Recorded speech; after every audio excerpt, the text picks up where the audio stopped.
Atari is on the cusp of releasing their first game console in nearly 3 decades, the Atari VCS, a throwback to the name of their very first cartridge-based console, the original Atari Video Computer System, later known as the 2600.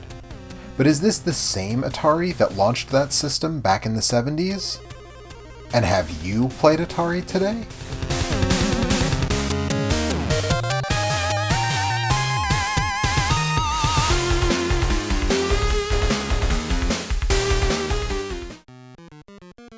Not long ago, I was discussing my concerns about Atari and their new VCS system, and someone asked something to the effect of, "Why don't we like Atari anymore?" And I explained that, well, the company that is now called Atari isn't the same company started in California in 1972 by Nolan Bushnell and Ted Dabney. It's a French company that, in essence, just owns the copyrights and trademarks of that company. Mostly. And it's this conversation that made me realize that a lot of people don't know just how many Ataris there have been. And I'm not even counting the pop-punk band.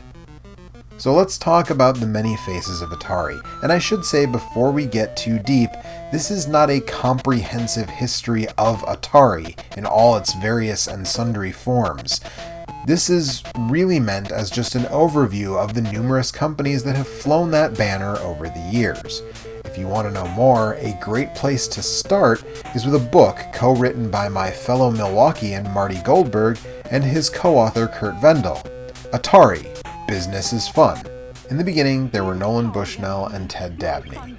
They started Atari Inc. in Sunnyvale, California in 1972, hired engineer Al Alcorn, and distributed Pong as their first product. This is the incarnation of Atari that featured a lot of getting blazed and sitting in hot tubs.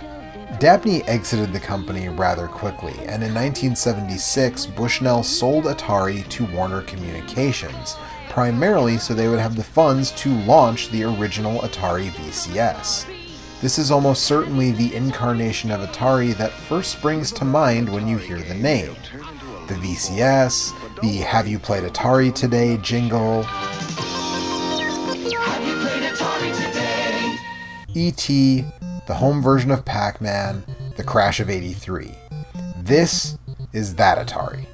Bushnell exited this Atari, unsurprisingly, in 1979. It seems as if his freewheeling style wasn't going to fit with Warner, and in 1978 they brought in Ray Kassar as president and eventual CEO.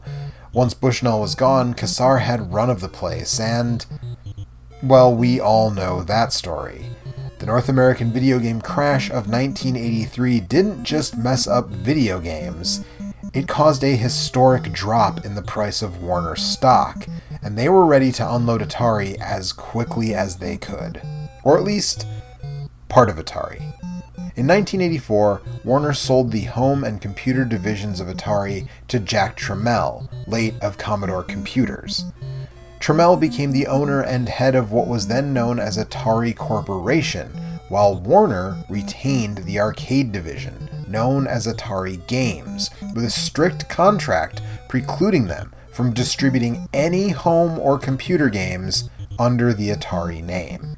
Tramiel, for his part, continued selling through existing stock of Atari 2600 systems and games, but as his prior success had come with Commodore in the home computer market, he pivoted Atari hard in that same direction, finding reasonable success with home computers for the rest of the 80s.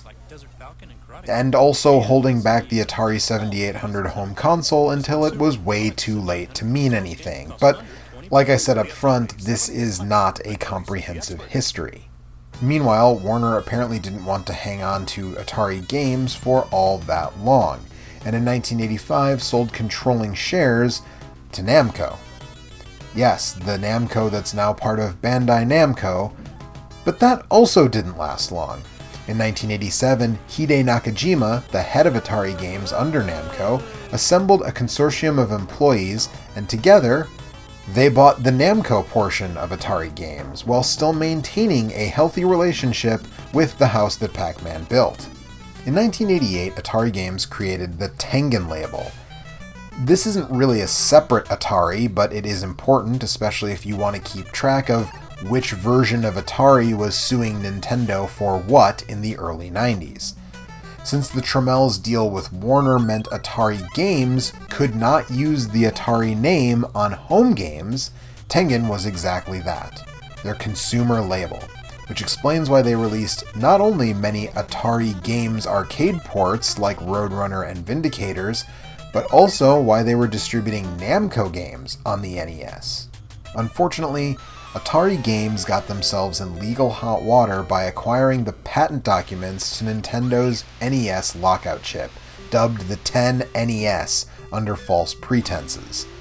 The resulting fallout left them ripe for the picking, and in 1993, Atari Games found themselves once again fully owned by Warner, now known as Time Warner.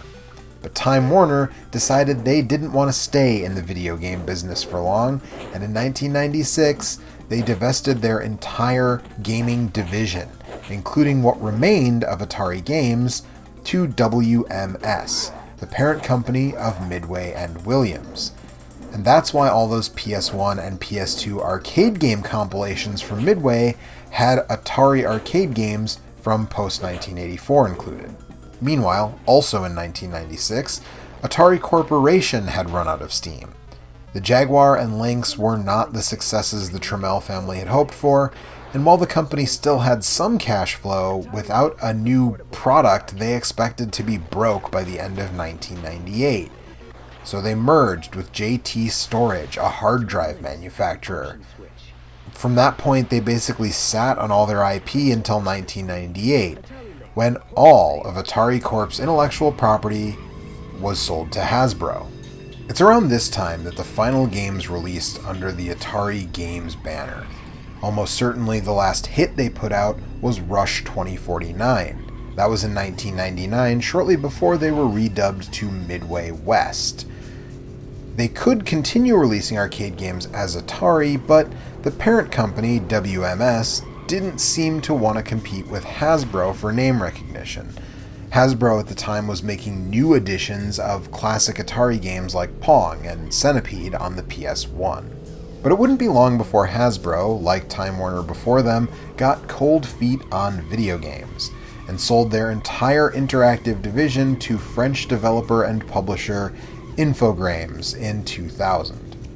And it wasn't long before Infogrames, whose name was generally considered mud among the gaming populace, dumped their own name in favor of the Atari brand.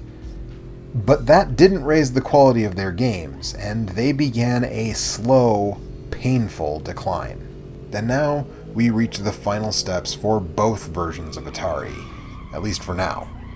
In 2009, Midway, really an amalgamation of the companies that had once been Bally Midway, Williams, and Atari Games, went bust in a big way. As part of bankruptcy proceedings, all of their assets were sold, and the vast majority, including, near as I'm able to tell, all of the Atari Games IP, went to, wait for it, Warner Brothers, yet again.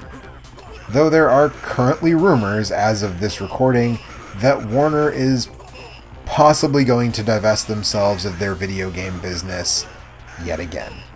And in 2013, Infogrames Atari filed for bankruptcy protections in France.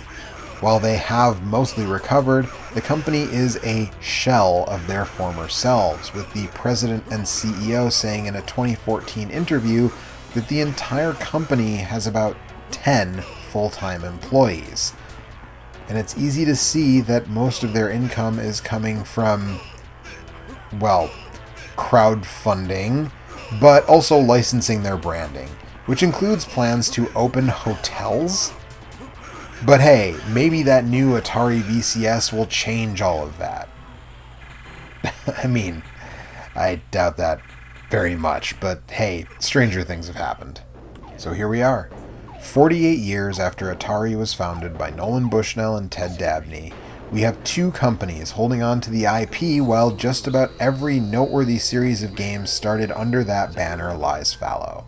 though apparently some reviewers liked Pong Quest. Not many, though. It's honestly sad to see the company that is largely responsible for setting video games on their way, both at home and in arcades, in such shambles. But who knows? Maybe someday someone will be able to return the Atari name, a name synonymous with video games for the earliest generations of players, to a place of prestige. Time will tell. Hey everyone, it's Joe. Thank you so much for watching. If you liked what you saw, do this stuff. Like, subscribe, comment below telling me your favorite Atari game, hit that stupid bell, and remember, this channel is ad-free thanks to viewers like you buying merch and using my affiliate links to small businesses that I personally also shop at. And of course, contributing directly via Patreon, where just $1 per video gets you early access to new videos, your name here with these cool people, and more. If you want more video game history, the video on the left is my explanation of Capcom's lawsuit against Data East, and the video on the right is about the lost WCW game for the NES.